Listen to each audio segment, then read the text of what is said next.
বিয়ে না করেই সন্তান জন্ম দিয়েছেন ঢালিউডের জনপ্রিয় অভিনেত্রী মন্দিরা চক্রবর্তী। দীর্ঘ 9 মাস ক্যামেরার আড়ালে থাকার পর অবশেষে ক্যামেরার সামনে এলেন তিনি। তবে সঙ্গে নিয়ে এলেন ফুটফুটে একটি শিশু সন্তান। কিন্তু এই সন্তান কার? নিজের সন্তান হলে বিয়ে ছাড়া এটা কিভাবে সম্ভব?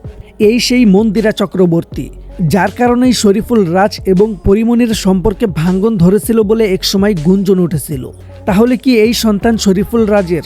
সম্প্রতি মন্দিরা চক্রবর্তী তার একমাত্র ছেলেকে প্রকাশ্যে এনেছেন, আর এরপর থেকেই সোশ্যাল মিডিয়ায় শুরু হয়েছে ব্যাপক আলোচনা সমালোচনা। অনেকেই প্রশ্ন তুলেছেন, বিয়ে ছাড়া এটা কিভাবে সম্ভব? আবার কেউ বলছেন হয়তো পরিমণির মতো তিনিও সন্তান দত্তক নিয়েছেন। মন্দিরা চক্রবর্তী সর্বপ্রথম কাজল রেখা ওয়েব সিরিজের মাধ্যমে শরীফুল রাজের ঘনিষ্ঠ হন। সেই সময় গুঞ্জন উঠেছিল তাদের মধ্যে প্রেমের সম্পর্ক তৈরি হয়েছে। আর ঠিক তার কিছুদিন পরেই পরিমণির সঙ্গে শরীফুল রাজের ডিভোর্স হয়ে যায়। এতে অনেকে ধারণা করেন রাজ এবং মন্দিরার মধ্যে সত্যিই কিছু একটা চলছিল।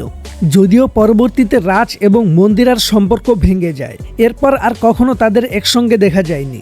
তবে সম্প্রতি মন্দিরা চক্রবর্তী একটি শিশুকে প্রকাশ্যে আনার পর নতুন করে শুরু হয়েছে নানা জল্পনা কল্পনা। শিশুটির সঙ্গে তার এমন আচরণ দেখে অনেকেরই মনে হয়েছে এটি তার নিজের সন্তান। কিন্তু বিয়ে ছাড়া সেটা কিভাবে সম্ভব হলো? অনেকেই ধারণা করছেন হয়তো তিনি সন্তান দত্তক নিয়েছেন, আবার কেউ বলছেন গোপনে বিয়ে করেছিল, এখন সন্তানকে প্রকাশ্যে এনেছেন। অন্যদিকে কেউ কেউ মনে করছেন এটি হয়তো তার কোনো আত্মীয় স্বজনের সন্তান। তবে বিষয়টি নিয়ে এখনও খোলাখুলিভাবে কিছুই জানাননি অভিনেত্রী মন্দিরা চক্রবর্তী। এখন প্রশ্ন হলো, আপনাদের কাছে কি মনে হয় এই সন্তান আসলে কার? শরীফুল রাজের নাকি অন্য কারো? আপনাদের মতামত কমেন্টে জানাতে ভুলবেন না।